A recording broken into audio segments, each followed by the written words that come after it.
Hello and welcome to the Sunday Guardian podcast with Joyeeta Basu. Viewers, so what is going on with President Trump and India? He has already put a 50% tariff on us. We are being literally assailed by, one after another kind of, especially there are people who are talking absolute, I would say, nonsense about India, about how India is, it's almost as if India invaded Ukraine and not Russia. We are being told that the path to peace in Ukraine is through Delhi now. I did not know that, that India is providing Putin with so much money that he's waging a war. But anyway, the kind of things that are going on in Washington is something very surprising. And to shed some light on what exactly is happening in the US in particular, what is happening in the administration, what the Indian Americans base their thinking, what the Americans are thinking about India and the relationship between India and US that seems to be totally falling apart. I've got a very special guest to discuss this, Ambassador Pradeep Kapur, former diplomat, and now he is currently a professor at different universities in the US, India, Nepal, and he's chair of American Hindu Coalition and chair of the Ambassador Circle at diplomacyindia.com. Welcome, Ambassador Kapoor, to the show. Thank you very much, Joyeeta. It's such a pleasure to be on your show, and thank you for inviting me. Okay, welcome. And you are based in Washington, D.C. Yes. So tell me, what exactly went wrong between the US and India? Or rather, let me put it this way, what went wrong between the Trump administration and India? And what exactly is the mood in DC about this particular relationship? Well, the position today is a little complicated. While the strategic community, the economic community, the geopolitical community, the think tanks, they're all very clear that the US-India relationship is one of the most important relationships for the US today, and it has to become the defining partnership of the 21st century. This is a temporary disruption of our relationship because of various factors. And if you levy 50% tariff on a country like India, the margins are going to be difficult to sustain the trade between the two countries, particularly exports from India to the US. So whether it's 50% or anything more than 50%, it means it's going to make it difficult for a lot of items to be exported. It is like infinity plus 1 is infinity, infinity plus infinity is infinity. So whether you say 50% or 500% or 5,000%, it's about the same impact. But I think it is a temporary phase because the relationship is very, very sound overall. It's very strong. The Indian diaspora plays a very important role in the US economy. It is one of the greatest assets for the US today, the Indian diaspora, the Bharatiya diaspora. Because a lot of senators and congressmen tell me that, you Hindus are the highest per capita earning community in the US for many decades now. You are the highest tax paying community in the US. You are the highest tax law compliance community. There are hardly any Hindus in jails in the US. You guys have the highest education values. Your kids are the most educated in terms of per capita education achievements. You guys have the greatest family values. So in every way, it's a very phenomenal community to have in the US compared to many other communities which have different gradations, different recepts. So our acceptance as a community within the American original, immigrants who are Caucasian or others is very, very high. That's why you find that in every university of the US, I don't know of any university where there is not an Indian professor who's either senior academic or dean or president. Similarly, in so many spheres, in the industry sphere, we know very well that a lot of the industry today is controlled by Bharatiya people. So CEOs and presidents, and in the C-suite, there's always some Indian who's very prominently there. So the natural synergies, both tangible and intangible, between India and US are very, very strong and very, very sound. The basis of our relationship is very, strong, very deep, very profound. So this is a temporary blip.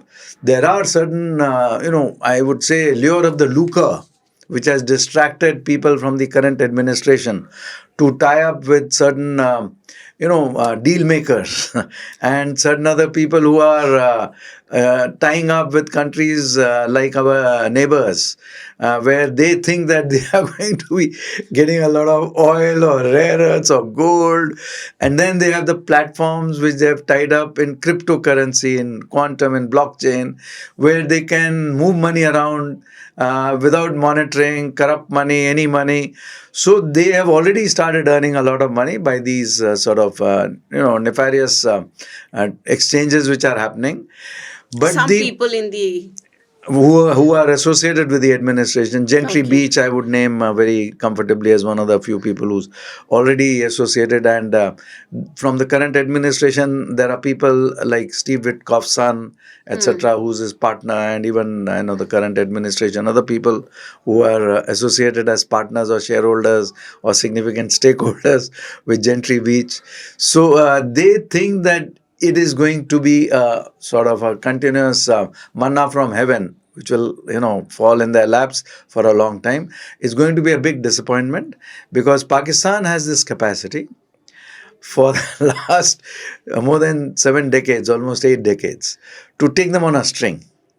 And they have done that very successfully. And one of the retired Pakistani ambassador who lives in Washington, D.C., and we speak in Punjabi because I'm also a Punjabi. And he says that you guys don't know how to deal with the Americans. You have to learn from the Pakistanis how to make fools of them. And again, they are making fools of them. But there is local sort of awareness, local resistance cropping up even amongst the Republicans today. So I'm going to, for my viewers, I'm going to say this, very significant phrase, lure of the looker, and the laughter that, he's not saying as much as he knows. He's not even saying 1% of what he knows. There's a lot to read between the. So the whole point is that, fine, there are people who are basically thinking in terms of making money from, and Pakistan is a conduit in that, or Pakistan has lured them into certain situations. But why punish India? Well, if you are going to be told by Pakistan that one of the greatest threats that we face is because of India and because of Balochistan, for example, the movement for freedom, for their rights, the freedom movement there. So, and then they say that a lot of the rare earths are in Balochistan, a lot of the oil is in Balochistan, and India is trying to support Balochistan. So, India automatically becomes a target temporarily. It's not going to be a long-lasting impact because the elections are around the corner, the midterm elections in November 2026. And the Hindu community in particular plays a very important role because I'm part of the American Hindu Coalition in terms of also doing a lot of funding directly, not just fundraising, which we do very significantly, but a huge amount of funds are given by the Hindus of America, the Hindu diaspora, to both the parties. Our leanings were earlier more towards the Democrats because of various reasons, which may have been correct or not correct. But once the Democrats went so woke as to sign an equal role, agreement with the Muslims before the last elections, which Tim Walz, the vice presidential candidate, announced, which is there on the internet. You can Google it. It's there on Reuters' website. Tim Walz agreement with Muslims, equal role, equal power sharing. Thereafter, it sort of put off a lot of the Jewish community and a lot of the Hindu community.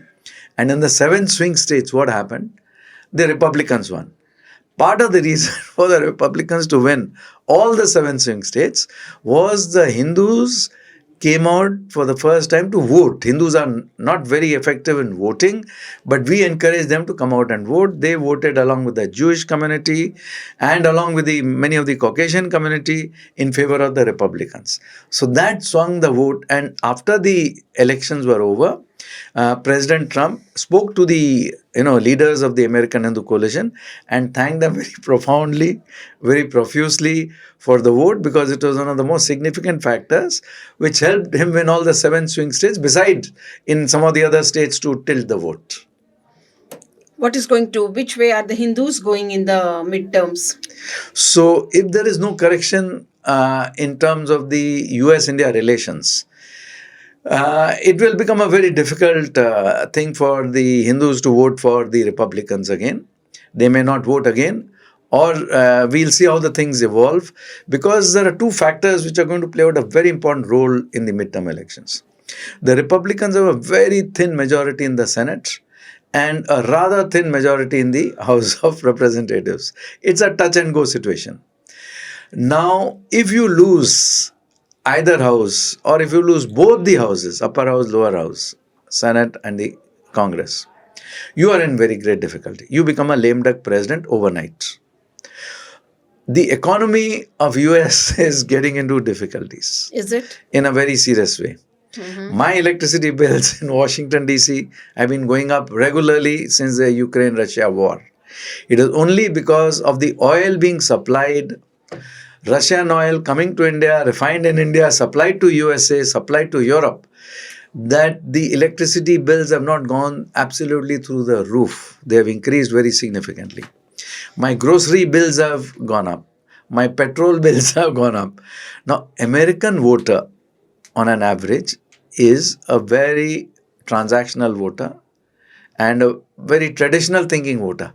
If my pocket is getting hit, I am not going to vote for whichever party is in power, because I am losing my buying power. So if you see these statistics today, house sales, mortgages, everything is getting impacted. The statistics will start getting revealed slowly, because now we have changed the chief of statistics also in Washington DC. So there will be some time relay in terms of the facts coming out into the open. But that cannot be stopped, because a lot of other agencies are there. A lot of the media, which was getting under control, is also now sort of starting to put out articles talking about the difficulties the common man is facing. Earlier, there was a lot of relocation of people every few years, because they had the financial strength and the financial capacities and the jobs on offer. Now, if so many stores, many big chains are cutting down, if there are 150, for example, Home Depots, suddenly I find mention that such a large percentage of Home Depots will be closed. Kmarts have been closed in large numbers. So those sort of news will slowly percolate and start hitting people directly. And once the economy starts going down, inflation starts going up, and the impact starts coming directly, more and more significantly, into your home, into your pockets, you are going to rethink about where you're going to vote. So that's going to also have a major impact, besides the India-US relationship, which will, of course, Republicans, already we are seeing some Republicans mentioning that US has to correct its path towards Nikki India. Haley, I saw. Yeah, and some of the other Republicans are slowly adding support to that. And that number will also increase, because the diaspora of India plays a very important role in job creation, in employment, in the industry. So now if you are trying to bring back manufacturing into the US, which country is going to be the most useful for you to create those sort of capacities? India. So in so many ways, there is a natural synergy, natural sync between our two countries. And we have a good leader here who has a lot of positivity towards the United States. So for them to sit and talk positively is very easy. But for them to put barriers in our communications, not understanding our concerns, not sort of responding to our concerns, that will create I've been part of the bureaucracy and diplomacy of India for many decades. So I've seen many ups and downs. And this is another significant trough where the relations have tanked significantly. But it's not going to last beyond an year. I give it a maximum a year, because before November 2026, The situation is going to turn drastically, and India will again be the flavor of the season because they will have to bank on India to be able to survive or succeed in the midterm elections. So can we say that inside the next 1 year, Trump will realize Pakistan's promise of oil is actually snake oil?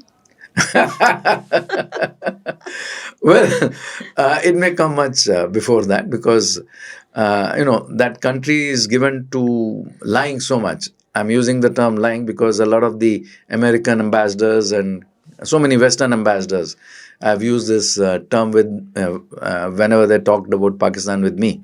They have been very frank. It's very difficult to deal with that country because they lie through their teeth all the time. So whenever you go back to them and talk about their past promises, they've never kept any of their past promises, and they promise more for the future. So the same thing is going to be happening very soon with that rabid mullah general Asim who's Munir. yeah, who's going to be in very deep trouble very soon because I don't think he's going to be able to deliver on any of the promises he's made, except for things like crypto exchange, etc., which will be again, some of the rolling will continue because of the money which is coming to Pakistan through World Bank, through IMF, but it's not going to be something like an endless bucket or endless well. So, what about, I mean, in terms of when we are looking at his base in particular, if you say that people are angry with him, do the Epstein files also have something to do with this disaffection that is perhaps growing among the voting population, particularly among MAGA? Is MAGA still very pro Trump, or they are MAGA viewers? Of course, as you know, it is Make America Great Again. That vote. So he has a very strong support base in the Midwest, in the Bible Belt, in the Rust Belt, and that will continue. There will be some blips, like this Epstein file will have a little impact and there will be a little dip. Then something else they will manage to do, which will again restore that part of the vote. So the vote share currently is not going to be impacted significantly by the Epstein episode. What will get impacted significantly is the impact on my pocket, on my buying capacity, on my cost of living, on my electricity bill, on my petrol bill, on my grocery bill. So when that starts hitting me, then I'm either going to stay away from voting for Republicans or I'm even going to switch my vote to the Democrats, even though Democrats are currently in a weak position. They are in disarray, they are in confusion, whether they're going to be progressive or they had gone too woke, and which we also realized sitting there. They had lost their sense of balance in terms of governance, in terms of administration, in terms of the country's interests. We saw what happened at the university campuses. One of our foremost thinkers, Rajiv Malhotra of the Infinity Foundation, wrote a book, Snakes in the Ganges. So he talked about the breaking India forces. But the breaking US forces are also in great overlap with the breaking India forces. So now we see the whole thing unraveling. In that book, he has mentioned that Harvard is the epicenter of wokeism in the world, just like Pakistan is the epicenter of terrorism in the world. And we are seeing what is happening in Harvard. So he was one of the first persons who did tremendous amount of research and then made this statement that Harvard is the epicenter of wokeism. And we have seen that, and he mentioned about other universities also, which are caught up in this current problem of, support for anti-Semitism, support for the jihadi element, support for the people who are supporters of Hamas, etc. So they have had to take all those steps because it had gone too far extreme under the Democrats. So, when it comes to Indians, and you're saying that Indians have a lot of clout in the US, but if you go on social media, the kind of narrative that is there, you see it is racist, anti India, and it seems that there is a lot of push coming for the scrapping of H1 that B visa. It seems there's a lot of push that is coming against India, saying that they are eating up our jobs and all. How real is it, this narrative on social media, and what is the reality on the ground? So that is very real and that's going to increase because if I am a Caucasian American or a black American or a Hispanic American, I can see that my jobs are under threat because the Indians are doing much better than I am doing. They are higher educated, they are more qualified, they are stronger in terms of their family values. So when they come on to the competing stage, they are far ahead of me. So I'm going to have a lot of antipathy because I feel that my I'm not getting a job today because there are more competitive people fighting for that same job. So that problem will continue for some more time. Once the economy is on a roll again, because America is very transactional, once everything is good and gung-ho and a lot of jobs coming and a lot of money around and manufacturing is slowly coming back and created back, MSMEs are again thriving, for example, which the Indians will have to, of course, will be playing, not will have to, but will be playing a major role. Because while we are playing a very big role in the big industry, but even in the MSMEs now, more Indians will be playing a role.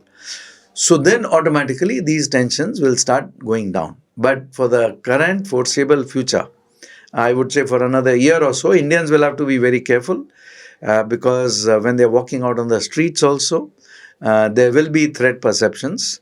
So they have to keep their senses alert. They have to keep their antennas alert.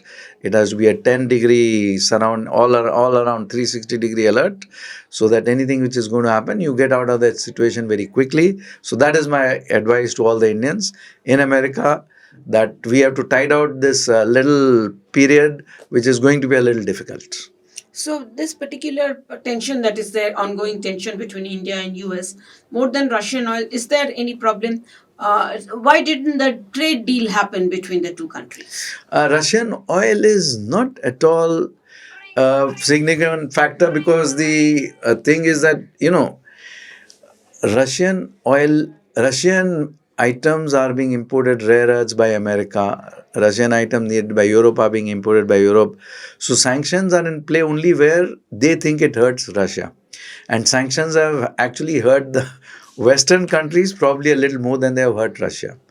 So India, they think, can influence Vladimir Putin to whatever extent, to because they are not able to succeed in getting him onto the agreement mode. So they want to put pressure on him through his other pillars, and they think India is a big pillar. So they now Indian diplomacy have been associated with for many decades.